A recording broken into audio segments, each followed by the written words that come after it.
Hai, hai. Duh, serak.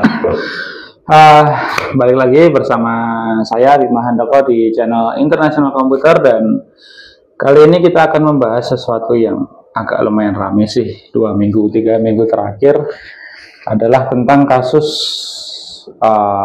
BSSN ya, PDN Pusat Data Nasional gitu, yang kena ransomware. Nah, apa itu ransomware? Ransomware adalah sejenis virus yang mulai muncul udah lama sebenarnya, cuman sempat kemarin viral itu sekitar tahun 2021 kalau nggak salah, itu karena ada satu rumah sakit yang kena, terus datanya nggak bisa dibalikin, data pasien dan kawan-kawan. Nah, setelah itu sempat hilang, terus kemarin baru muncul viral lagi itu saat yang kena nggak tanggung-tanggung Pusat Data Nasional, itu korbannya satu negara seperti itu. Terus tapi itulah kita itu intermezzo aja gitu. Terus pertanyaannya sekarang kan dua, apa itu ransomware dan gimana cara mengatasinya seperti itu. Nah, yang pertama, ransomware itu adalah sejenis virus yang dia mengenkripsi data kita. Jadi gini, data digital itu terdiri dari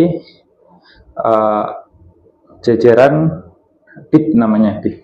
Jadi satu karakter itu biasanya ada 8 bit, namanya kan itu. Namanya angka 1 itu adalah susunan dari 8 bit, yaitu 0, 0, 0, 0, 0, 0, 1. Jadi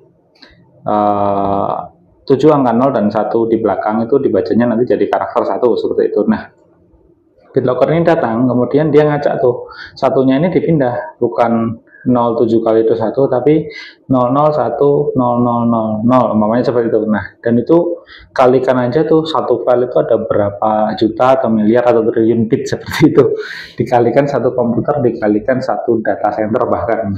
Makanya itu butuh kemampuan komputasi yang sangat tinggi buat melakukan reverse engineering atau ngebalikin si susunan bitnya tadi supaya jadi seperti semula, kecuali kita tahu formulanya. Nah, inilah dia formulanya yang digunakan oleh si yang bikin virus buat minta tebusan ke korban seperti itu. Kalau kamu kena terus kamu harus mengembalikan datanya, bisa, nanti tak kasih kuncinya, gampangnya gitu, cuman kamu harus bayar sekian. Nah, itulah yang kejadian di berita kemarin. Kita nggak tahu bener enggaknya ya, soalnya kan masalah realita di lapangan itu kadang-kadang beda dengan apa yang ada di media. Cuman ya kurang lebih kejadiannya yang kita alami seperti itu. Memang kalau laptop terkena terkena ransomware itu dia akan otomatis nge-generate sebuah TXT, sebuah catatan di setiap folder, yang mana isinya adalah, ya intinya kalau kamu pengen ini, kamu harus menghubungi nomor ini, transfer senilai sekian, seperti itulah. Nah, itu tadi kurang lebih ransomware. Terus dari mana ransomware datang? Itu 99% kasus itu dari internet.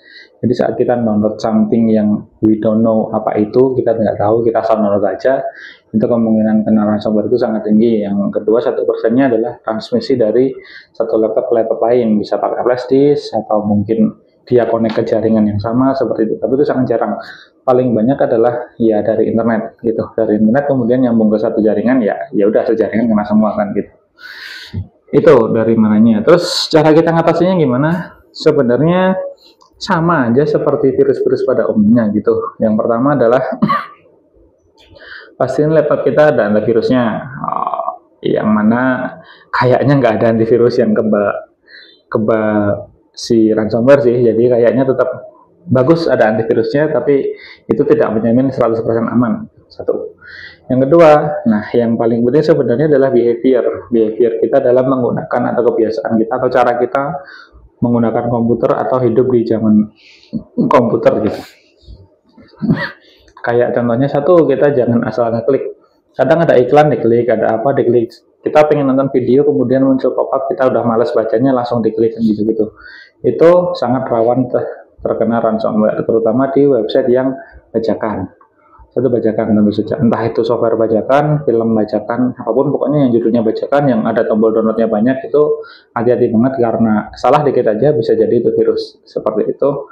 Terus yang kedua, dari situs porno, tentu saja otomatis itu porno dan bajakan itu sama lah bahayanya lah, kurang lebih gitu. Nah, jadi hindari hal-hal yang kayak tadi, hindari mengklik atau asal mengklik atau asal buka hal-hal yang kita tidak tahu itu apa gitu. Terus yang ketiga adalah tadi ada 1% kasus yang dimana dia transmisinya dari satu laptop ke laptop lain. Misal kita punya flash disk kena ke PC teman kita yang udah ada ransomnya, terus dia ikutan ke enkripsi kan, terus kita iseng aja nih, udah saya coba di laptop lain bisa nggak ya gitu. Nah saat kita colokin basisnya, kita buka filenya, ransomware-nya akan nyebar ke laptop. Catatan ya, kalau dibuka, kalau nggak dibuka sih harusnya nggak ada masalah sih, dia nggak ada autorangnya, harusnya nggak ada autorangnya seperti itu.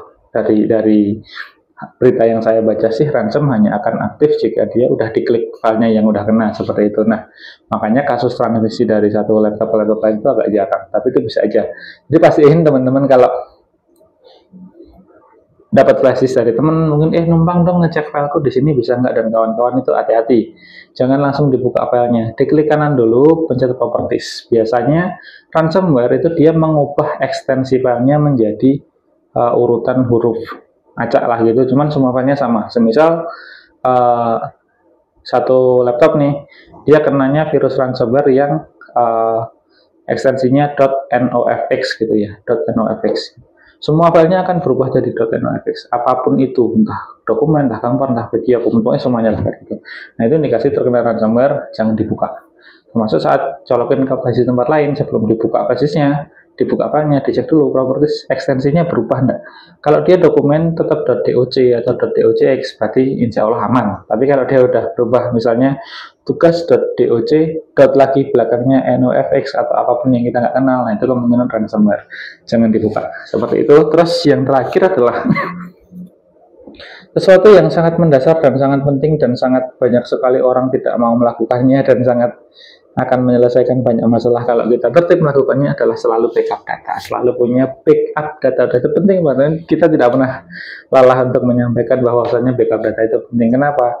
Kalau bisa kita kena ransomware itu kita nggak masuk akal, kita bayar 8 juta dolar buat ngebalikin data kita, itu kayaknya terlalu mahal. Bahkan untuk urusan satu negara gitu ya. Makanya ya paling penting sebenarnya kita punya backup. Kita punya laptop, indikasi laptop kita kena virus, ya udah langsung bawa ke tukang servis kemanapun itu, yang atau teman yang tahu atau apapun itu, langsung diformat, bersihin semua. Tinggal kita colokin hard disk backup kita atau flash disk backup kita atau account backup kita di online, misalnya OneDrive, apapun itu, kita sinkron lagi, kita copy lagi, selesai masalah gitu loh.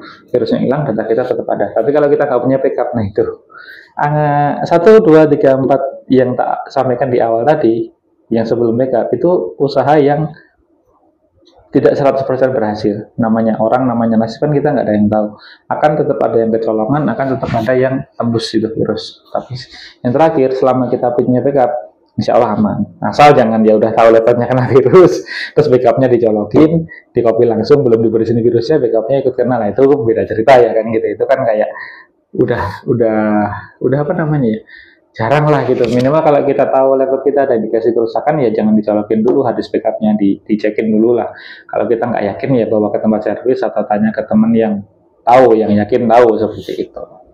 Jadi kalau dari Profesor, siapa ya kemarin, lupa namanya, intinya ada satu-satunya jalan menghadapi BitLocker adalah dengan melakukan backup, seperti itu katanya. Ada potongannya di TikTok, tapi saya lupa siapa namanya. Tapi kayaknya beliau cukup kredibel untuk urusan dunia IT seperti itu, dan saya 100% setuju. Punya backup data itu menyelesaikan atau mempermudah kita dalam banyak sekali hal dalam kehidupan berkomputer atau berlaptop kita, seperti itu. Oke, cukup sekian dari saya. Terima kasih. Ciao.